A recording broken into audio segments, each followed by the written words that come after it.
देखिए, अक्सर भगवान से हम कुछ ना कुछ मांगते रहते हैं कि भगवान मेरे को ये दे दे, वो दे दे, और भगवान हमारी सुन भी लेता है।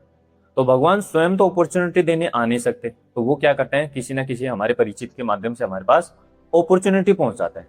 और हम क्या है कि उस अपॉर्चुनिटी को पहचान नहीं पाते हैं, हम इग्नोर कर देते हैं। ये रियलिटी है। एक कहानी के माध्यम से ये बात मैं स्पष्टीकरण करना चाहूंगा कि हम इग्नोर कैसे कर देते हैं। एक गांव था, तो उसमें पंडित जी रहा करते थे। और पंडित जी भगवान की 3 टाइम पूजा करते थे, सुबह, दोपहर को और शाम को। तो एक बार ऐसे हुआ कि मौसम विभाग ने उस गांव में सूचना पहुंचाई सरपंच जी के पास कि कल इस गांव में बाढ़ आने वाली है, तो आज इस गांव को पूरे को खाली करना है। तो सरपंच जी ने पूरे गांव में ये सूचना पहुंचा दी।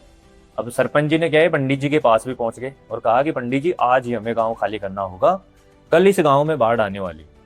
तो पंडित जी ने कहा कि भगवान की मैं 3 टाइम पूजा करता हूँ, भगवान स्वयं बचाने आएंगे मेरे को, तो आप ही जाओ खाली करके। तो पूरा गांव खाली करके चला गया। अब दूसरे दिन बाढ़ आ गई। बाढ़ आ गई तो मंदिर के फर्श तक पानी भर गया। तो पंडित जी क्या किया कि छत पर पहुंच गए मंदिर के। अब वहां पे बैठ गए। तो फिर एनडीआरएफ जहाज लेके आए कि कोई गांव में गलती से रह तो नहीं गया, उसे बचाने के लिए। तो उन्होंने देखा कि पंडित जी मंदिर के छत पे बैठे हैं। तो उन्होंने कहा कि पंडित जी आ जाओ, यहाँ पे क्या कर रहे हो, अभी तो पानी का स्तर और बढ़ेगा। तो पंडित जी ने कहा, स्वयं भगवान बचाने आएंगे मेरे को, तो मैं भगवान की 3 टाइम पूजा करता हूँ। तो उनकी भी नहीं सुनी। फिर पानी का स्तर और बढ़ा, तो छत तक पानी पहुंच गया। तो पंडित जी क्या है कि मंदिर के ऊपर गुम्मत होता है, वहां पे जाके बैठ गए। अब आर्मी वाले हेलीकॉप्टर लेके आए कि कोई गलती से गांव में रह गया होगा शायद, तो उसे बचा के लेके आए। तो उन्होंने देखा कि मंदिर के गुम्मत पे बैठे हैं पंडित जी। तो उन्होंने रस्सा नीचे फेंका और कहा, पंडित जी पानी का स्तर और बढ़ने वाला है, आ जाओ रस्सा पकड़ के। तो पंडित जी ने कहा, स्वयं भगवान आएंगे मेरे को तो बचाने, क्योंकि मैं भगवान की 3 टाइम क्या करता हूँ, पूजा करता हूँ। अब उसकी भी नहीं सुनी। तो वो भी चले गए। तो पानी का फिर और स्तर बढ़ा, तो पूरा मंदिर पानी में डूब गया और पंडित जी भी डूब गए। अब पंडित जी पहुंच गए स्वर्ग।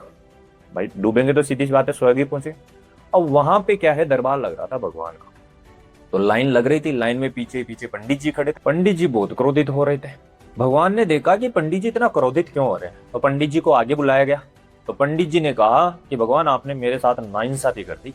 भगवान ने पूछा, कैसे की मैंने नाइंसाफी?